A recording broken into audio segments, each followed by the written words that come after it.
Alright, we are moving right along. Time for stage 4.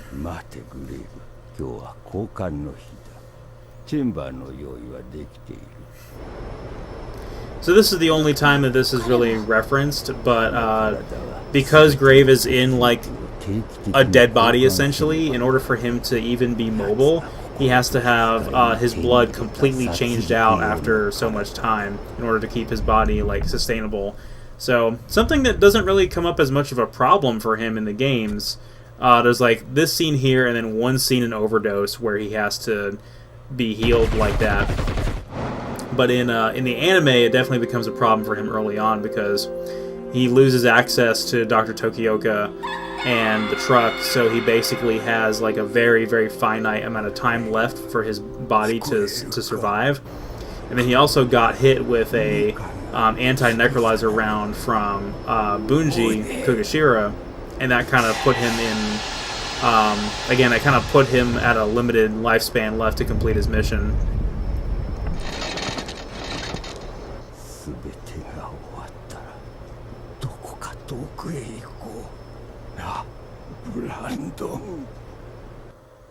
The first mention of his name there. Well, unfortunately, Dr. Tokioka didn't make it. And now the Orgmen have escaped with Mika into the subway. Balbert Lee wants a proper one-on-one fight to get his revenge on us for Bob's death. Him and Bob were very good friends. Balbert Lee was also voiced by Steve Bloom in the dub for Gungrave in the anime.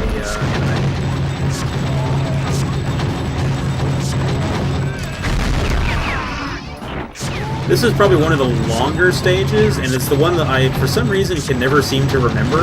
Like, these early parts of this stage always just kind of go by like a blur. Did I miss something? Oh, there's still enemies coming from that way.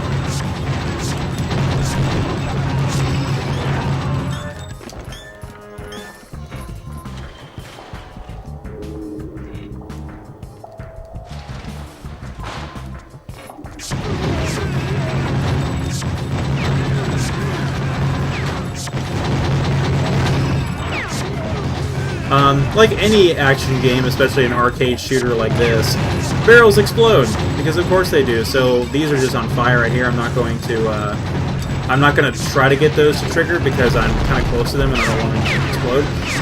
There's a interesting enemy type down here that's a guy in a rabbit suit with the rabbit head itself is his weapon. It's really weird. I don't know what else to say about it. We'll probably see that come up a few more times. Yeah, Overdose did not have this problem with the lag and the slowdown, and there's a lot of indoor segments like this in Overdose where you can just destroy everything in the environment, and it's awesome. We have 5 demolition shots I need to use up, so looks like we might be spamming them pretty soon. I think I actually... Did I get the final demolition shot already? I did, Raging Inferno, which is the upgraded version of Bullet Dance. Let's go ahead and equip that. There's a specific use I'm going to have for Hellhound Roar later, though, so I don't want to stay on that one, but it is still really good. Obviously, it's really powerful, as in it can pretty much kill anything. Let's go ahead and use it, because I'm out of shield here. Now, they took away the demolition shot that... Oh, there's the rabbit guys again. They took away the demolition shot that restored your health in Overdose, but to make up for it, they... Oh, here we go. I can use Hellhound Roar here. To make up for it, when you first use the demolition shot in Overdose, it restores your shield. So it kind of encourages this super aggro playstyle where, by you continuing to be more aggressive, is like your best defense is a good offense, essentially.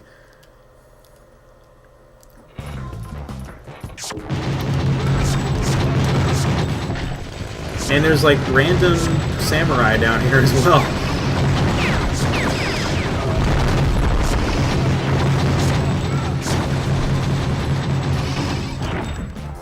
Took a lot of damage there, but my shield came back pretty quick. I think another thing with the that they changed from this game to Overdose is the way your shield regens. You have to be like not shooting at all for your shield to regen. God, these guys deal a lot of damage.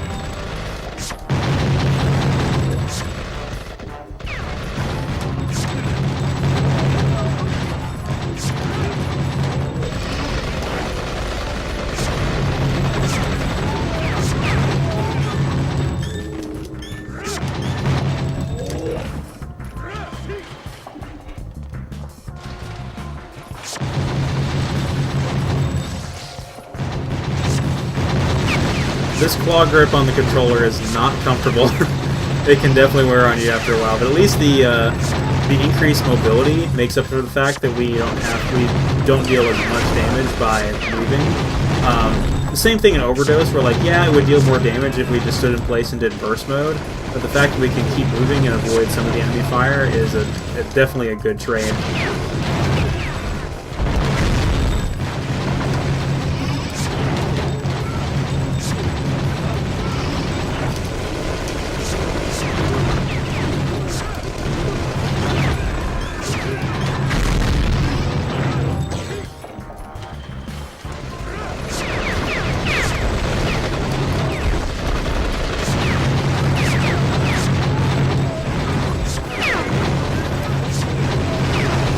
I had forgotten all about how in the anime,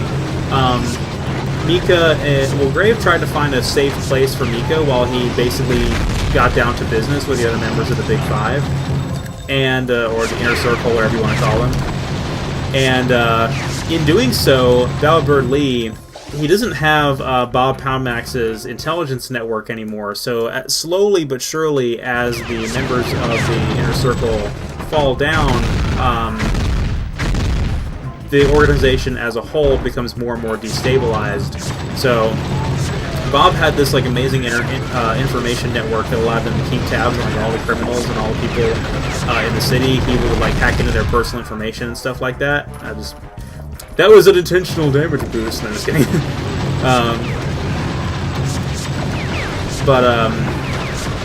Valbird Lee somehow manages to find where Brandon had hid Mika. I am taking a lot of damage here. Let's use that, there we go. And kidnaps her and also kills two of Brandon's childhood friends, which is a pretty messed up scene that I didn't remember for some reason. But yeah, it's pretty bad. And one of them is a blind man, like an older blind man. And so Valbird Lee kills the other guy before he kills the blind man, so the poor blind guy has to sit there and listen to his friend get killed, not knowing what's happening or how he can help him. It's pretty messed up.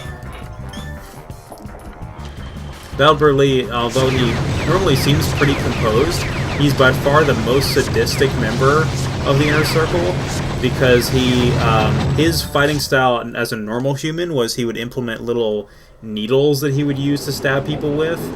And when he becomes a superior, he has these massive, like, sword arms that would just shoot out. He could cut through walls, and he was pretty powerful. He could have easily taken out Grave if Grave wasn't careful. So now we caught up to where they were holding Mika, and unlike in the anime where Mika is hiding or being kept in the subway, Lee is actually at another location right now. So we're going to have to go through the train to catch up to those Orgmen and try to get her back. But of course we're going to run into some resistance in the form of some absolute ridiculousness. You guys will see what I'm talking about. I'll just get rid of these guys. We have enough demolition shots for this. That train would absolutely not survive that, by the way. So yeah, this nonsense right here. So Orgmen riding missiles, and for some reason these missiles are not going faster than a regular train. I am very confused.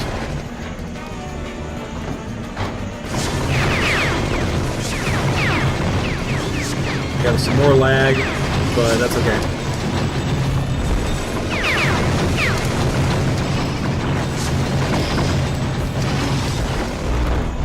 Try to get out of the way there.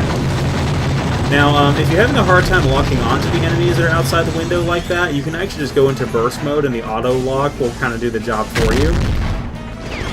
Good job. And so after dealing with the missiles, we then have to deal with an attack helicopter, which that at least makes a little bit more sense.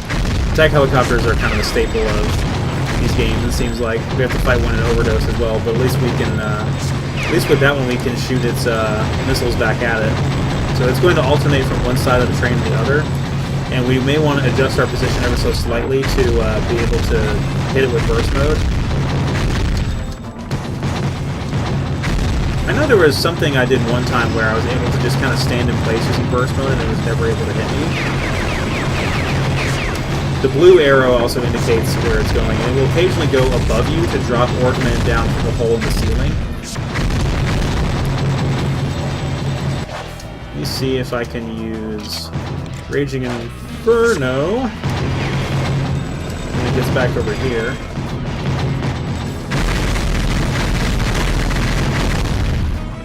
Okay, I think we hit it. Apparently that wasn't enough, though. Alright, we got it. Awesome.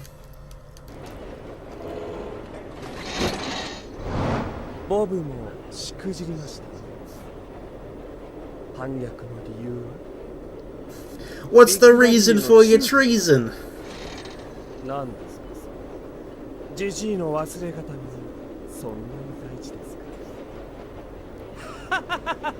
死人が一人前にいいでしょう。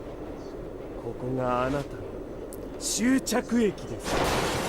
Ooh, what you say? God, so in the original Gungrave run that I did on my old channel, when he threw her out the window like that, I was like, well, she's dead. And then when Michelle watched this for the first time, she was like, I'm so sorry, I did not mean to laugh as hard as I did at that moment, because you just nonchalantly are like, he just threw her out of a moving train. So she's probably not going to survive that. Good God.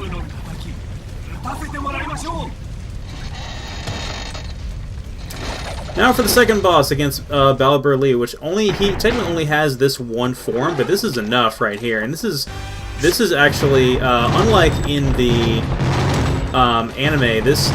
His anime form is arguably even more over the top because he turns into like some kind of four-legged monstrosity thing. Whereas Bob and all the other members of the Inner Circle, their game versions are a lot more over the top than their anime versions. That attack is very important that you dodge it, so always keep your distance from Lee. Yeah, because he deals a crap ton of physical damage like that. So always be ready to shoot dodge backwards if you can help it.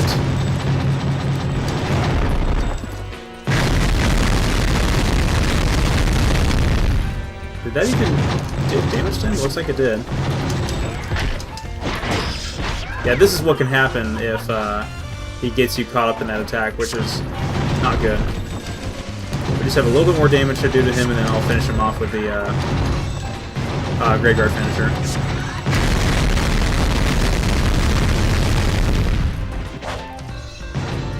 That was supposed to be it, but it didn't work out like I intended. There we go. Alright.